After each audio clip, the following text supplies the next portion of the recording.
Yeah. Do Limp Biscuit. It's your girl Keisha, aka Color Me Pynk, and I'm here with this week's All Tea All Shade, Chrisean Blueface Crazy in Love Season 1 Episode 4.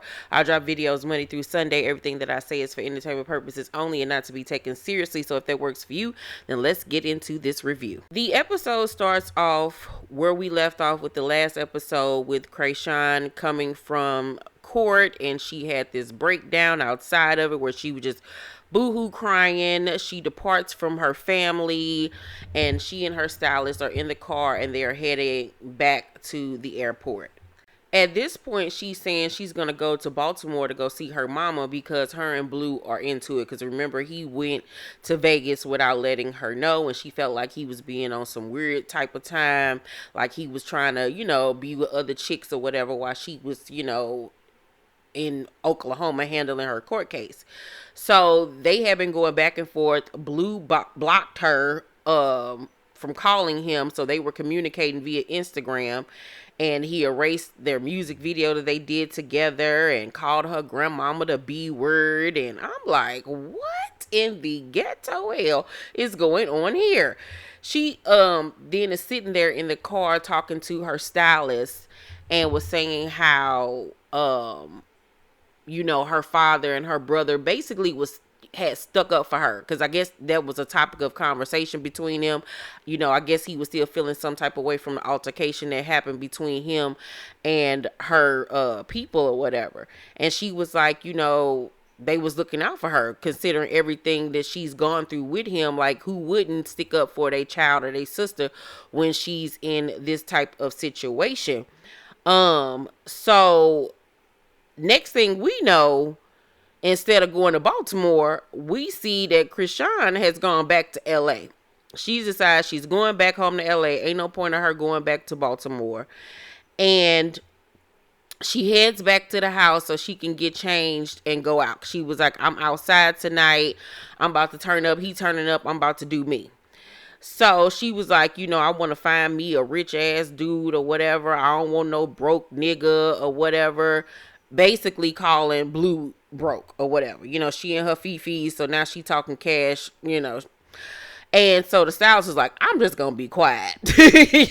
And I was like, exactly. You be quiet and keep your job, because you already know how this whole situation goes. He probably knows that they argue, they fight, and they get right back together, and that the whole situation is just toxicity. So Chrisean was like, I could actually be fucking with somebody that actually like me.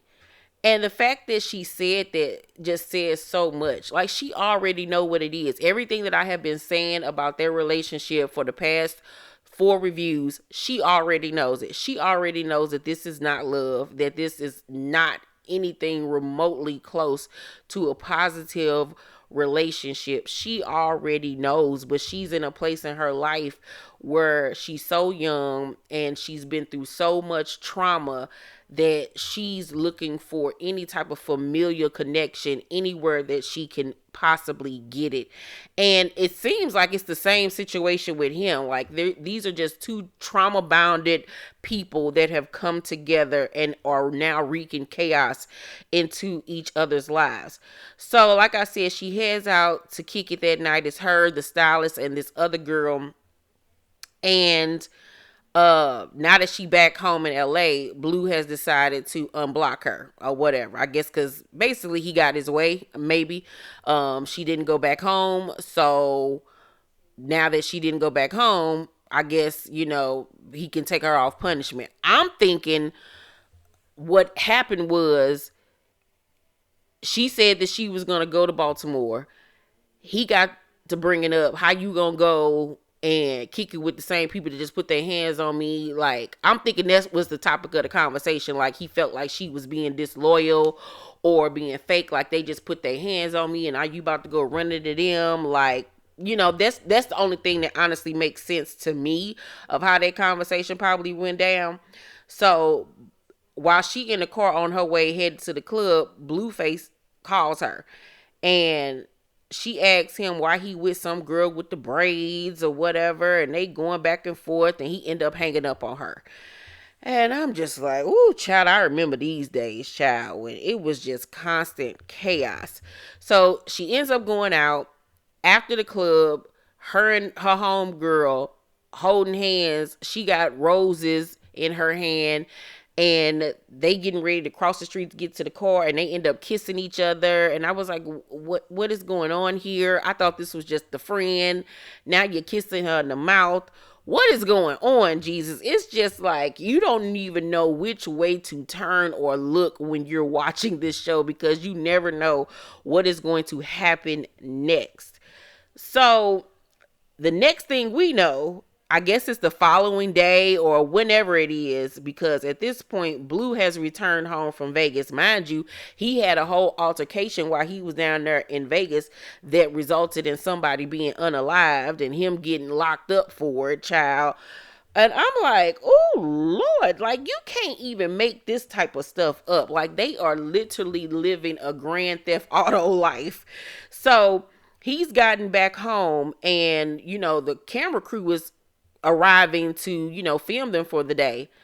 And by the time they got there, Blue and Chrisean has had a physical altercation where the police had been called. And I'm like, what in the Ike and Tina? What in the Ike and Tina? So apparently they got into an argument and she hit him in the head with a glass. And I'm like, somebody's going to end up being hurt. Somebody literally is going to end up being like more than just physically hurt. Like, it's going to get bad, bad. And I mean, it's already bad. Like, I don't even know how much worse it can possibly get. But I felt like with Zeus at this point, like, I understand we're filming these people and their life, and that they signed up for this reality show, but these are two young people who obviously come from very horrible backgrounds where they have seen and dealt with so much negativity and abuse, mentally, probably physically, whatever, sexually, and now y'all are exploiting it. I can see if they were trying to get them help, that there was some type of counseling being done in the process of this show, but it's just following them and this chaotic mess that they're in, and it kind of felt exploitive, and I was just, it kind of made me feel icky, you know what I'm saying? Like, should I even be watching this? Should I even be supporting this? Because there's nothing positive about this. And I would hate for young girls and guys to get the wrong message that this is okay. Physical violence is okay in a relationship, and that that's normal, because it's not. And I remember when I was young, I picked up on relationship cues from my peers, or from the music I listened to, or from the books I read, or from, you know, seeing other people's relationship, thinking that that's okay behavior when it's not, you know. And it took me to go through it and to learn things that being in pain and hurting and sad and angry is not a positive relationship. That's not what a relationship makes. So it kind of made me feel some type of way. Like, I don't even know if y'all should have continued on with this show at this point. So this man's head is bleeding in the back. He refused to go to the hospital and get stitches, so he just takes a paper towel and places it on the back of his head and put his cap on over it. And I'm like, what type of sense does this make, child? You are bleeding out in the back of your head. You need to go and get help, sir. At this point, the popos have left. I guess they both said they weren't going to press charges because they both had physically assaulted each other. And Blue is sitting outside of his car. Chrisean is on the inside of it. She has bruises and stuff all over her. Looks like he was probably dragging her or something like that. I don't know. So Blue is like, you know, it look crazy, right? But I'm no bitch, you know, so I'm gonna put this paper towel right here and my hat on and do what a nigga with nuts would do. And the things that I'm about to read you that this man said verbatim, He was like, I thought you was hard and super tough, but you acting like a little bitch right now. You want to fight me about some shit about me not answering the phone, and I did. Now you want to cry like a bitch. Nobody cares about the man. They only care about the bitch. I want you to understand that you're a bitch and I'm not. You sitting in the car, that's what a bitch would do. And I'm like, goodness gracious alive.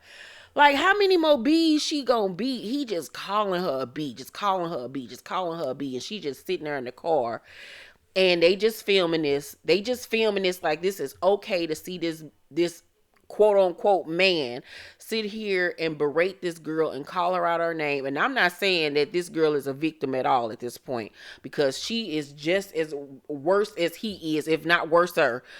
But the whole situation is just disgusting. It really honestly is. I wouldn't have been able to sit there on set and watch that and participate with it and just be like, oh well, it ain't my relationship. Like, no, like, no, like, no, like, somebody should have stepped in and been like, yo, you need to chill out calling this girl a B. You need to chill out putting your hands on this man. Like, absolutely not. We will not promote this. We will shut production down if this is the type of behavior that y'all are going to be exhibiting. Like, somebody got to put their foot down at some point. So Chrisean was like, that's so unfair. And he was like, you can kiss a bitch and it's just a girl, but if I kiss a bitch, it's unfair. Touche, get over it. You sitting here like somebody hit you in the head with some glass. And Chrisean was like, cause I just need 5 minutes without you talking to me. Can you just shut the door, please? And he was like, why would I close my door? Cause you said so? You're a bitch. I don't do what bitches say. Bitches do what I say. And I'm like, oh my God. Am I watching the documentary Pimps Up, Hoes Down? Like, what is happening here? What is happening? So she asked him to leave her alone because she don't want to do this. She don't want to fight and argue on camera. I guess she done had enough at this point now that they physically assaulted each other.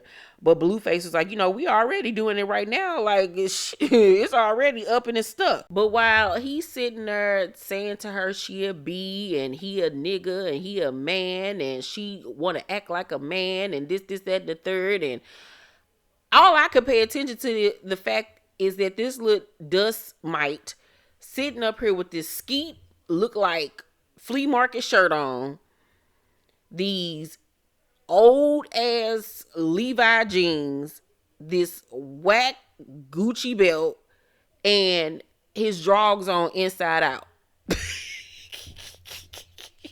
While he's sitting here going off on this girl, calling her all types of B's, and you sitting here with your underwear on inside out. You can't tell me these two take baths on a regular. You can't tell me. You cannot make me believe that they wash their butt.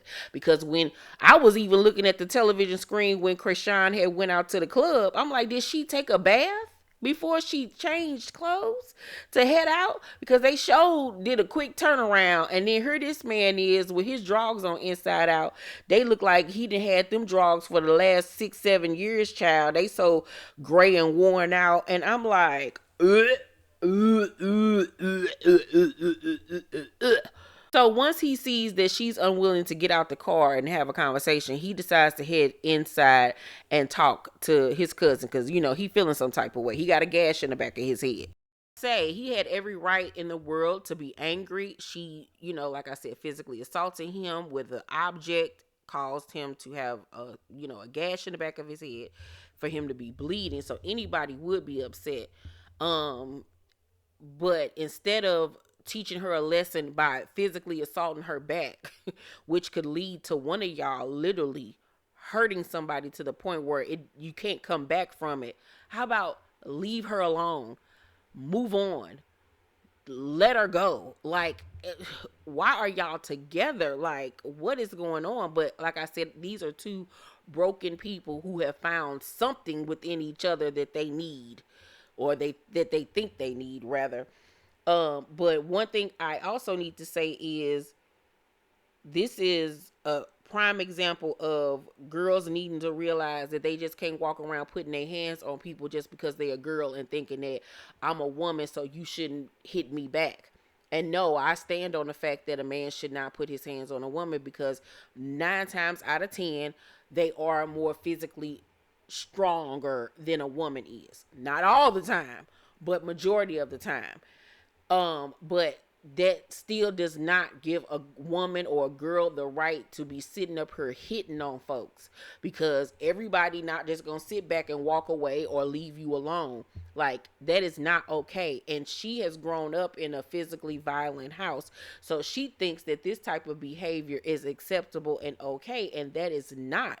And it's obvious that he's grown up in a situation where he thinks that it's okay to put his hands on a woman. You know what I'm saying? I don't know if his logic in his head is that she hits me first, so then it's okay for me to retaliate. But I want to know, does he lay his hands on her first ever? You know what I'm saying?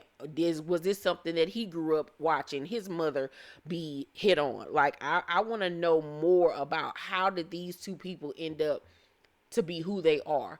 And I think would have been a good element to this show would have been therapy. To have a therapist talking to him separately and her separately, and then having them do couples therapy together and actually helping them to build towards a more positive, high vibrational lifestyle, whether it be them together or apart. You know what I'm saying? And I just feel like there was a lost or missed opportunity on Zeus's part, and it just further feeds that narrative that Lemuel doesn't care about, his cast. He's just in it for the buck, and he doesn't care about exploiting these people and the chaotic behaviors that they exhibit. So once Chrisean's stylist arrived, that's when she finally gets out the car. I guess he brought her a change of clothes, because when she was sitting in the car, she just had on like a bikini top or whatever, and she had like little marks and stuff all over her. So she comes in the house and she tries to sit down and just be regular. Like, she not trying to talk about what led up to the altercation. But he was like, I want to know why you called me a bitch ass nigga. And she was like, I don't want to talk about this, babe. I don't want to talk about this, babe. Can we just not? He was like, no, you need to tell me, like, why did you do that? She was like, you can call me a B, but I can't call you one. I called you a B and you got mad and squeezed my hand, and I got mad and hit you. You know what you said. So she's trying to basically say that he said something that was super effed up that made her then retaliate by hitting him, which is not okay in the least. Like, girl, grow up. Stop. Stop, stop, stop.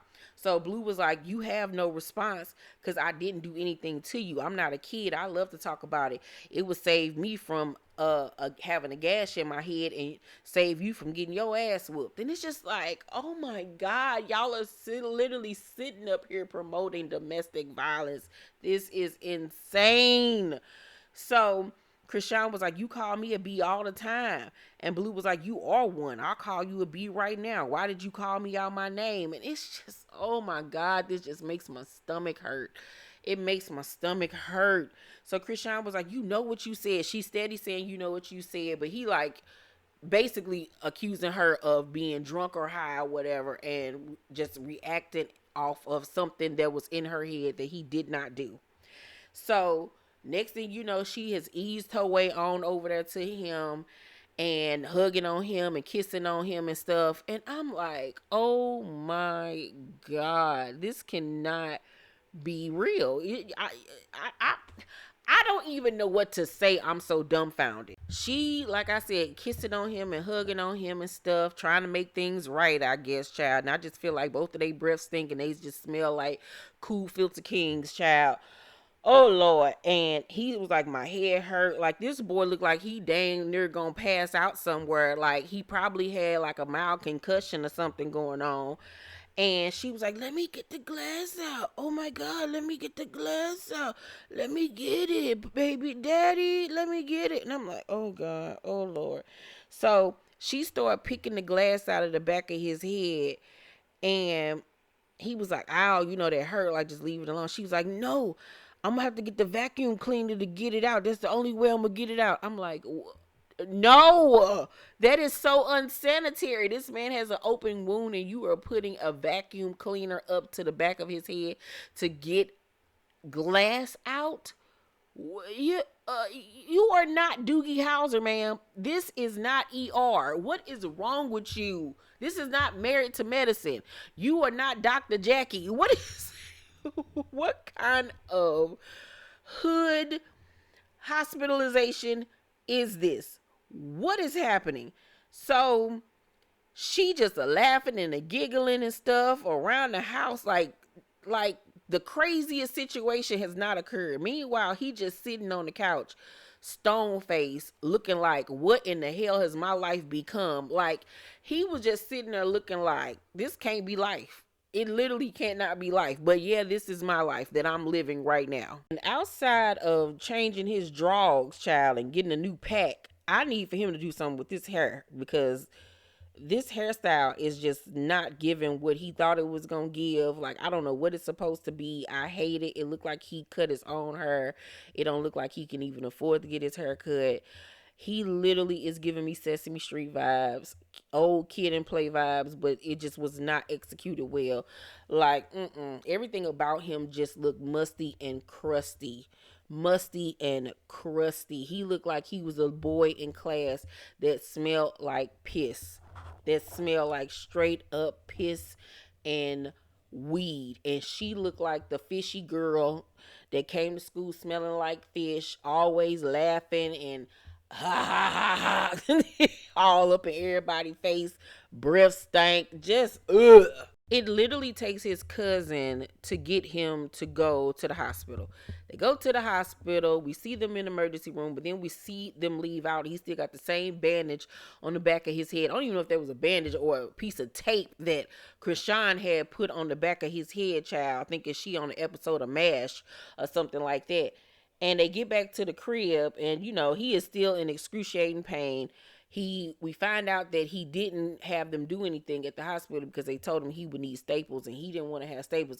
I'm like, you was sitting up here in the beginning of this episode, I'm a man, I'm this, I'm that, oh, hear me war, He-Man woman hater, but you too damn pussy to get some goddamn staples in the back of your head. Boy, get somewhere and sit down. Please sit down. Please have several. So he, like I said, saying he don't feel good. Chrisean praying that, God removes any bad spirits. And I'm like, well, honey, get prepared to be removed, because you one of them. And when they get back to the crib, Wack then calls Blueface and tell him he about to pull up. So he pulls up, and what's his name? Blueface goes outside to talk to Wack one-on-one. So we learned that Wack found out what happened via the whatever record label this dude is signed to, and TMZ, that something had happened that landed, Blueface in the hospital. So he came to see what was up. Blue was like, me and her got into it. He shows the back of his head, and Wack just looking like, I did not sign up for this. I did not gangbang all them years to still be dealing with this type of stuff at this old age of mine. And he just looking like, y'all need to get it together. He was like basically just telling him like, this relationship is a hindrance to your career.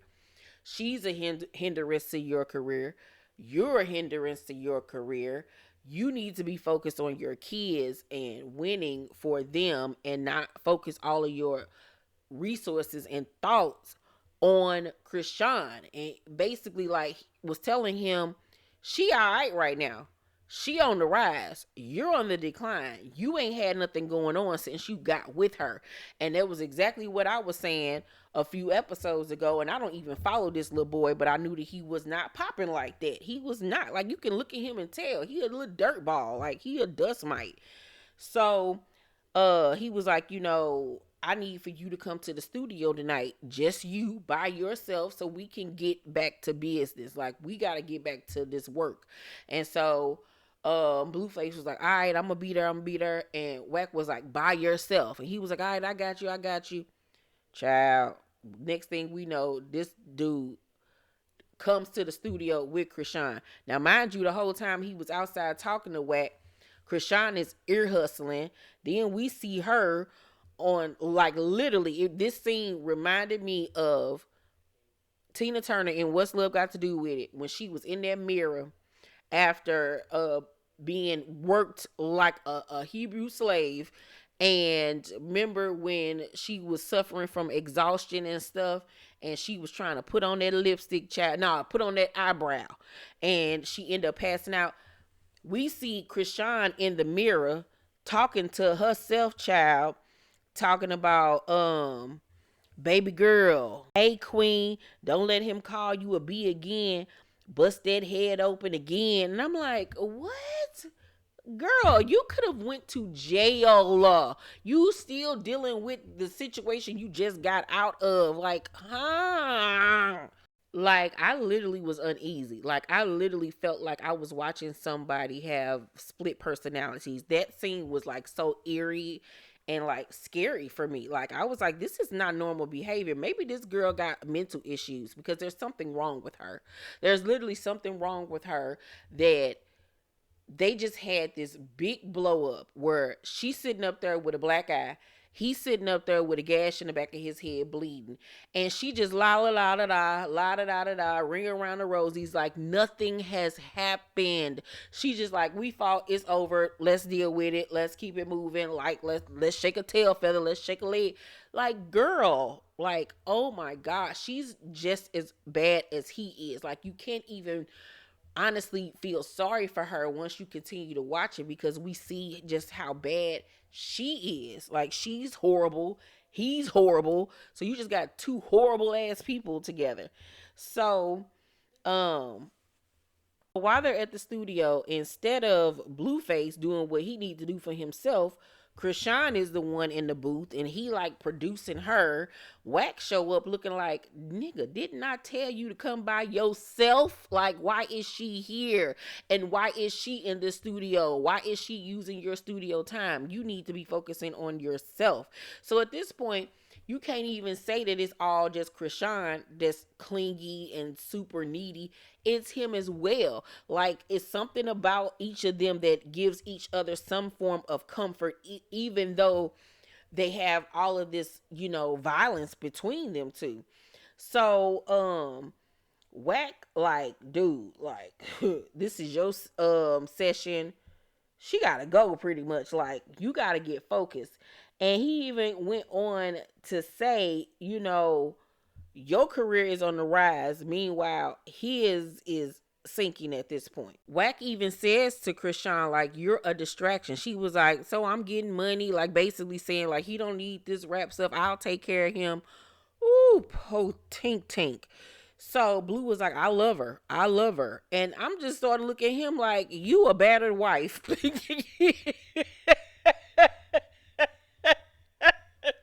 Like, oh my God. So Wack was like, we ain't had a hint since you been around. Since she been around, this a bad look for business. I don't even have this problem with his baby mama.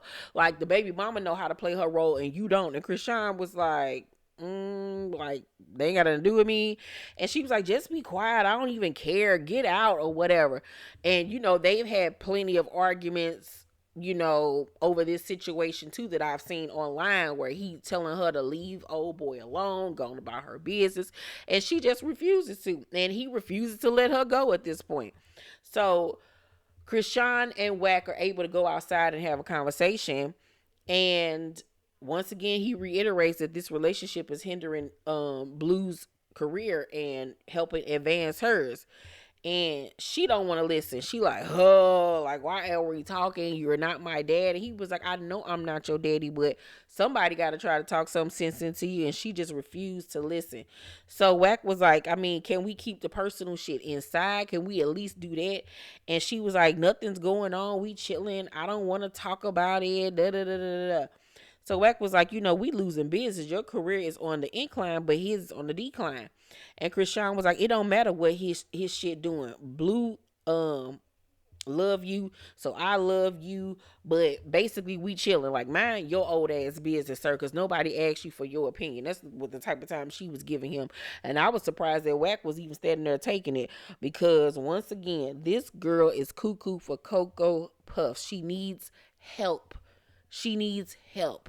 He needs help. They both need a hot bath with some Epsom salt in it and some mint leaves to make them look like they smell somewhat better. They need a good rub down with some baby oil and some coconut oil because their skin just looks so dry, child. So other than that, that is my review of Chrisean and Blueface Crazy in Love. season 1, episode 4. This episode was really good. Seemed like next episode is gonna be even better. This week's episode was super, just disturbing, emotional, triggering, to a lot of people, I can assume. And hopefully a life lesson to people out there of no matter what age you are, for you to watch this and realize that this is how a person looks, or how you look if you are in a relationship. Like, get out of it immediately. It is not okay. That is not true love. That is not real love. And that is not how a woman or a man should treat you. I hate to even say I give tonight's episode a A. I do though, because it did have a lesson in there. If you could find it, outside of all of the pomp and circumstance. Yeah, it's just really sad. It really honestly is. Like, I took no enjoyment out of watching tonight's episode. Let me know what you all thought down below in the comment section, you guys. Make sure you thumbs up this video, like and subscribe, and hit that notification bell button. I love you guys, and I'll see you on the next video. Bye.